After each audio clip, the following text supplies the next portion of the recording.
there is an association with the two folks yesterday and TDA. They attempted to flee, and when they did, they targeted the agents with their vehicle. An agent discharged his weapon to protect himself and the other agents around him. And I thought, how does this keep happening time and time again? A rush of new developments tonight, just 24 hours after a federal agent shot two people in Portland. Tonight, Homeland Security officials doubling down, saying the couple that was shot are members of a dangerous foreign gang. City and state leaders are wary and pushing for a complete investigation. They're also calling for demonstrations to remain peaceful as details of the investigation come to light. Katu's on your side, digging into what led up to yesterday's shooting, who was involved in the fallout on Portland streets and the national stage. Over the next hour, our crews will break down everything we know about the protest activity at Portland ICE facility and around the city, what officials are claiming about the man and woman shot, their current condition, and whether they are facing charges, how local and federal investigators are approaching the case, and whether the federal agent involved could face repercussions. We have just heard from the White House about that shooting as well. In a statement, they said ICE and Border Patrol agents conduct operations with the utmost professionalism. They went on to say yesterday 2 criminal illegal aliens, including a TDA member, Tren de Aragua, with a final order of removal, attacked Border Patrol. This will not deter the administration from conducting lawful operations. Instead, it affirms the need to continue to keep Americans safe. The chief of the U.S. Customs and Border Patrol, Michael Banks, just answered questions about yesterday's shooting and the investigation underway tonight. He says his agency was operating alone when the shooting happened. Portland police were called to the scene as soon as shots were fired.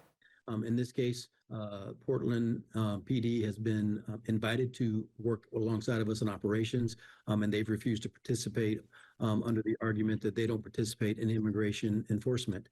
And so in this case, once the shots were fired, the individuals continued fleeing in the vehicle, and then later called and reported to 911 for medical assistance. And so the local police was notified when the shots were fired.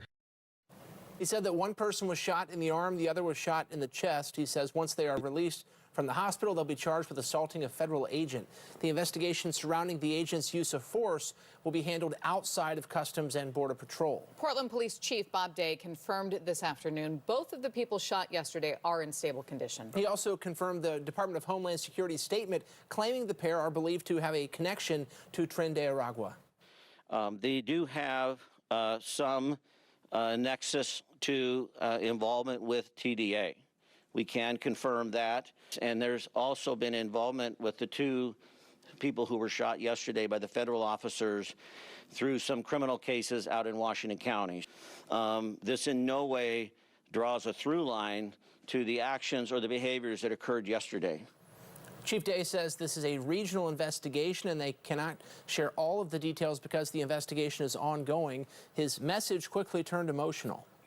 It saddens me that we even have to qualify these remarks, because I understand, or at least have attempted to understand through your voices, your concern, your fear, your anger. This information in no way is meant to disparage or to condone or support or agree with any of the actions that occurred yesterday. But it is important that we stay committed to the rule of law, that we stay committed to the facts, that we stay a trustworthy and legitimate police department for all of Portlanders. There are still a lot of questions about what led up to the shooting. Our crews on the ground have been your eyes and ears working to find out more about the couple and their circumstances. K2's Christina Giardinelli is live now at the scene where they were shot. And Christina, the medical offices are still closed today. Yeah, Deb, they are. You can see still caution tape here at these medical offices. Of course, that incident happening around 2:18 p.m. in the parking lot of this medical office. There's a security guard that's been patrolling around the parking lot. I've heard him tell people that these offices will remain closed until Monday. I'm going to step aside because I want to show you what's on the other side of this parking lot. You can see a brown building there. That is Fora Health. It's a substance use treatment facility. I am told that FBI agents were over there talking to them after this incident. I'm also told that their staff heard the gunshots, but they did not see anything. They do have security cameras on that building, but they're mostly pointed at their own parking lot, so it's unclear if those security cameras would have caught anything. We did see in this medical clinic's parking lot, however, a sign. The camera should be zooming into that right now. It will say that this parking lot is surveilled. Now, we don't know if that means there are cameras here. I can tell you, though, I went over to this other business to the right. You'll see it here as the camera pans over. There's a little blue awning. That is a credit union. The credit union does have a camera, although it would likely be difficult for that camera to catch anything because there's some bushes and trees in the way, as you can see. So unclear right now. That credit union did tell me that if they do have anything on camera, that will be provided to law enforcement. I can tell you, though, we've had more luck getting eyewitnesses over at the apartment about 3 miles away where the couple in their car drove to right after. One day after Border Patrol agents shot Luis David Nico-Moncada and Yorlenys Betzabeth Zambrano-Contreras, there are still more questions than answers. Questions like, why were they at the medical clinic where they were shot, and why did they drive to an apartment complex on 146th and Burnside while bleeding out? I've seen them here quite a bit. Patrick Harrington, who lives in the apartment next door to where the couple's red truck pulled up, believes they are connected to one of his neighbors. They're visiting somebody all the time, but every time they come in, they just about hit my Harley, and so me and him have had words about, need to make sure you park a little further away from my Harley. Other than that, I don't have much interaction with them. He says when the truck pulled up, it was beeping and causing a lot of commotion. I was like, what the hell's going on? And by the time I got to the door and opened it up, there was cops everywhere, and he was laying there bleeding, and they were cutting his coat and stuff off. And then the girl was over there on the other sidewalk, laying down. They were tending her also. And did you see by chance where they were shot, kind of where they were bleeding from? Well, the one kid they had a tourniquet around his left arm, and then the girl, you could tell that she'd been shot in the chest. Now, other neighbors, both last night and today, telling me similar stories about seeing that truck pull in with a wounded individual, 2 wounded individuals, in fact. Portland police telling us, as you heard earlier, that they are today in stable condition. We'll keep following this, bringing you the latest updates. For now, live in Southeast Portland, Cristina Giardinelli, K2 News. Christina, thank you. For more than 24 hours now, K2's been on your side, providing you factual information as soon as we get it into the newsroom. Tonight, we're walking you through the timeline of the incident and now the investigation. So the shooting happened near Adventist Health in Southeast Portland. The driver who was shot drove several blocks away before stopping. Portland police say they were first called out to 102nd and Southeast Main at about 2:20. That's when they learned that federal agents were involved in the shooting. Footage from that scene is shown in the box on your right. That's on the right-hand side of your screen. DHS says Border Patrol agents were conducting a targeted vehicle stop when agents identified themselves. DHS says the driver weaponized his car and tried to run them over before driving away. Just a few minutes later, Portland police learned a man who'd been shot called for help near Northeast 146th Avenue in East Burnside. That's almost 3 miles away. That's the scene on the left side of your screen. When officers got there, they found the man and the woman who'd been shot and determined they were the people shot by federal officers. Portland police say their officers were not involved in the shooting itself. Just after 6:30 this morning, DHS identified the 2 people. We are digging into the alleged criminal records of the individuals involved. Portland's police chief confirms the individuals have connections to the Venezuelan gang Tren de Aragua. Chief Bob Day says the individuals are also connected to criminal cases in Washington County.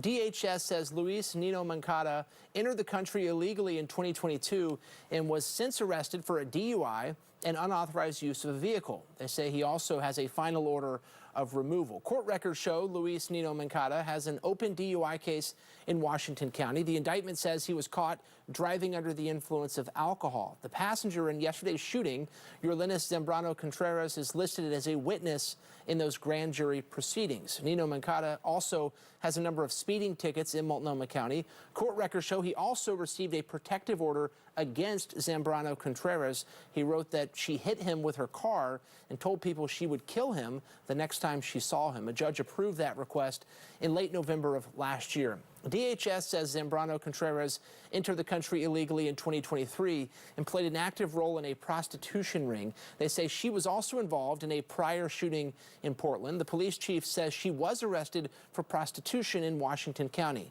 Multnomah County District Attorney Nathan Vasquez is investigating whether either person has open cases in Multnomah County.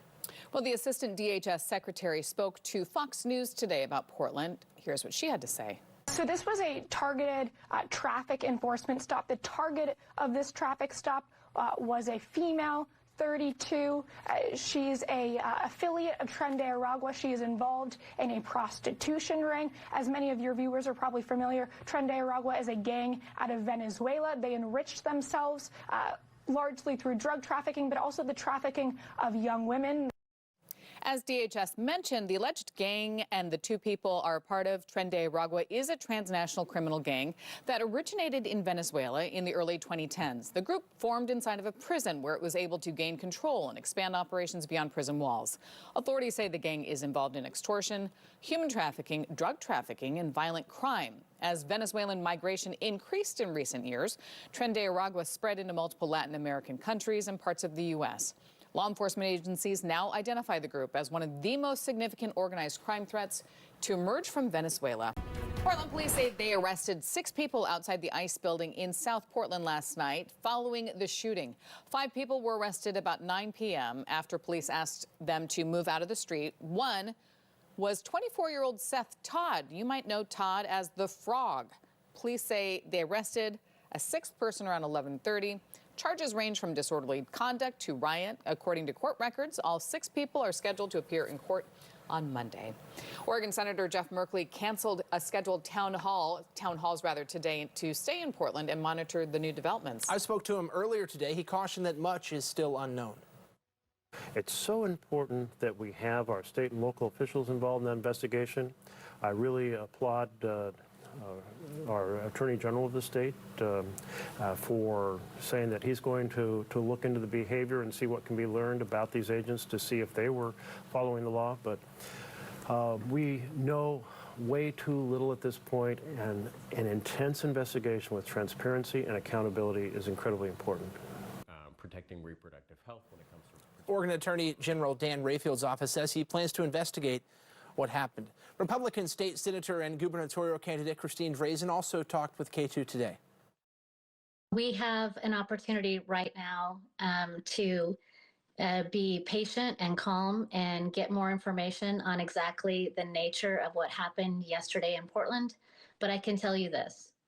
It is critically important that we recognize that law enforcement is an important piece of us having the safe communities that we so desperately need right now.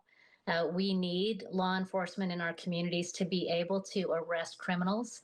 And in the case of yesterday's action, the likelihood that it was in fact a transnational gang member that was being stopped by law enforcement officers means that we have people on our streets that are not safe. Those are folks that were engaged in prostitution rings and human trafficking and violent criminals on Portland streets. And so we need to get more information, and that information will be forthcoming, I'm sure, as the investigation continues. That's an important piece of this. But with that accountability must also come a recognition that we need safe streets, and we cannot side with criminals. We cannot side with criminals over victims. K2 News is on your side, breaking down the breaking news on this story. Download our K2 News app for new information right at your fingertips. It's free on the Apple and Google Play Store.